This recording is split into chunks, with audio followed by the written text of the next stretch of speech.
Hi guys, this is Jamie. My article was titled Digital Natives and Digital Immigrants Teaching and Learning in the Digital Age by Lynn Helding. It's an article from the NATS Journal, which is the National Association of Teachers of Singing, their publication, Journal of Singing. This article was basically a follow-up article to another article that was the other article was left off looking at some of the cognitive effects of digital technology and how if it was overused how it could disturb human creativity. Helding, the author of this is Lynn Helding.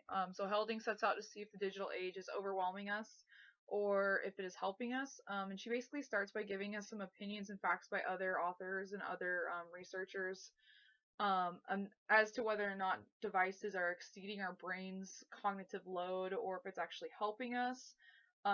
Just a little bit of background. I thought that this article was going to be a little bit more about how to use technology in the classroom and some of the harms that it can do, but basically this entire article just talks about how kind of harmful and negative the digital age really is for singing, especially. Well, it doesn't really talk about singing, it talks about just kind of music in general. And just, I feel like this article is more based on how it affects humans rather than singing. But it does kind of tie it in with musicians in kind of a really loose way.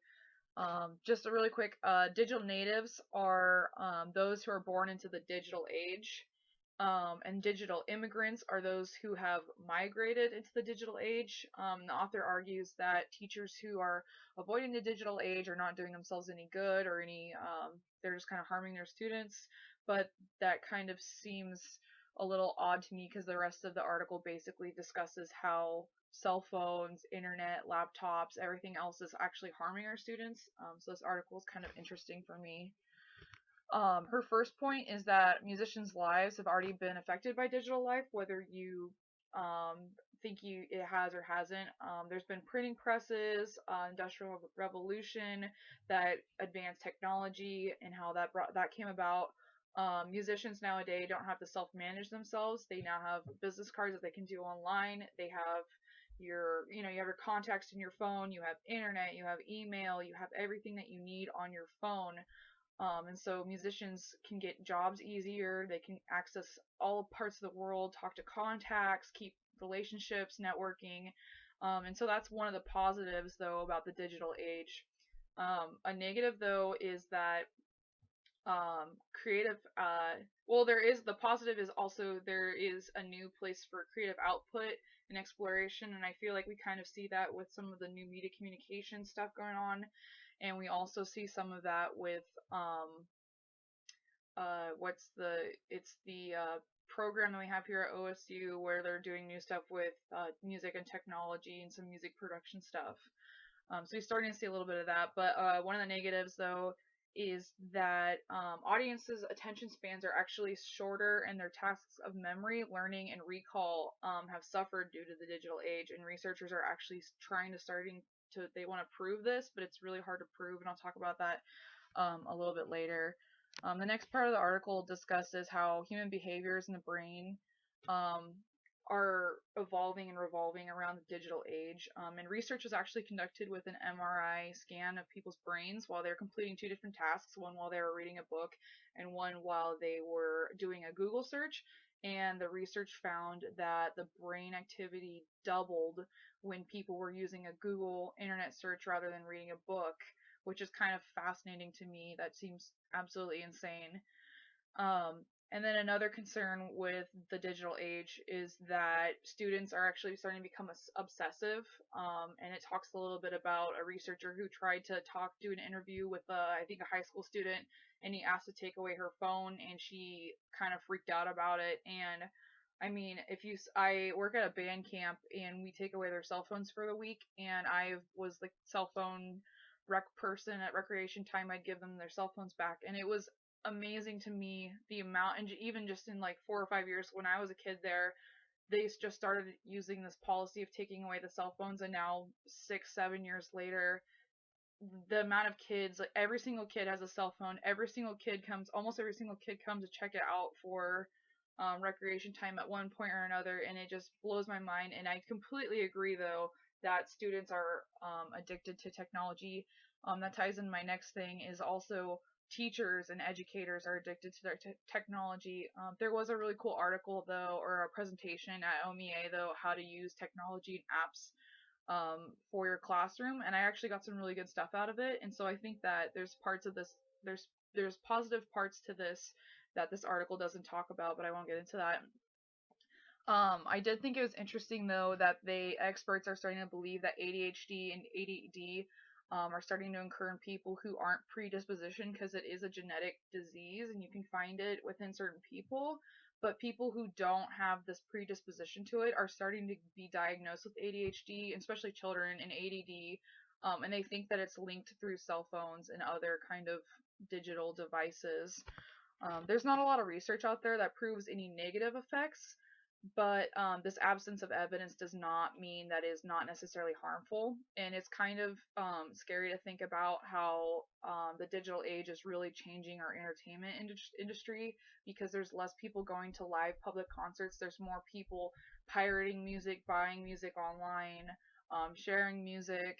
I mean, you guys all know all of that. But it's a little concerning for musicians now, and especially like singers and instrumentalists. You guys understand. This article is really long. Another part of this article was how neurons work in the brain. I felt like this was kind of neglected, because brains and neurology, it's really complicated, and I felt like this is an important topic, that if you want to talk about this in this kind of an article, that she should have gone more in depth into it. But a quote that I really liked was, the repeated firing of the same neurons in the same pathway is what creates memory, and memory is so fundamental to learning that in a layman's understanding of it, one could say memory is learning. And I really like this part of the article, that they said it's cool that this kind of research is going hand in hand with what musicians already know. So perfect practice makes perfect. And we already know this, we just didn't have the science behind it, but now we have the science to go behind it that says this is true, that's right. And then also it ties in with singing, and how you use it or lose it. So a lot of singers learn different kinds of diction: German, French, Italian. I'm sure there's many others. But so singers can appreciate this, because if they don't keep using their diction, or they don't keep using the language that they learn, they're going to lose it. Let's see. Basically, some of the last parts of this article was that it's possible to break out of the old ways of being addicted to your phone and doing everything through technology, but it's extremely hard. And there's people who go and they want to unplug, and I've even thought about doing that, but it's in this day and age, it's really hard. And one of the points that this article makes is that whether you like it or not, the digital age is here to stay. And almost, in a study, 85% of every American in, I think, 2010 or 11 has a cell phone, and like 75% of teenagers do. And this is only going to keep going up. I really cannot even think of a single person nowadays who doesn't even have a cell phone. My grandparents even have cell phones, which is kind of crazy to think.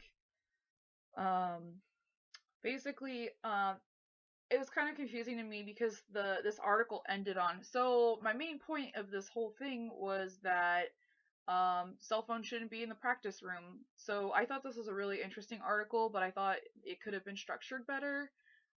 It was really kind of confusing, because at the very end it's like, don't let your students practice with a cell phone in the room, because it's going to distract them and their attention span is going to be much shorter.